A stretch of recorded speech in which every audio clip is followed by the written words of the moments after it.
noite toda, toma. Fechou com o bonde, toma. A noite toda, toma. Fechou com o bonde, toma. A noite toda, toma, toma. Atenção, filhote, é que se não é? Fechou com o bonde, toma. A noite toda, toma. Fechou com o bonde, toma. A noite toda, toma, toma.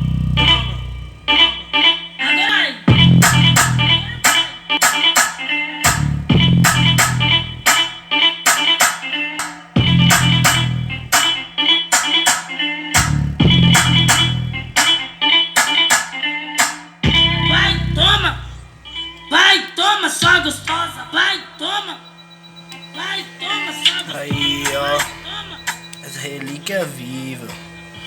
Sei que é um alto-falante simples e tal, de 100 RMS só. Mas, ô velho, esses bichinhos é bom, velho. Eu tinha um antigamente. Esses aqui, pelo jeito, é meio fraco. Mas o que eu tinha, menino, eu colocava cada música de racha e moía no pau e o bicho não queimava, não. Esses aqui, eu não entendo até hoje. Eu não sei se é Star, o nome dele, Star PP. Só sei que é relíquia, filho. Esse som de pai tem mais de 12 anos já. Tá aí até hoje. Twitter, reparo original, bobina original. Quando o pai usa é na pirâmide, né? Mas é ligado no carro lá.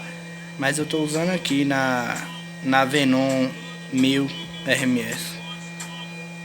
Liguei certinho e caiu pra 2 ohms, tocando os dois, regaçando aí. Esse bichinho não aguenta não, velho. É forte demais a barra ali, isso é doido. Até o pai nem passa mal.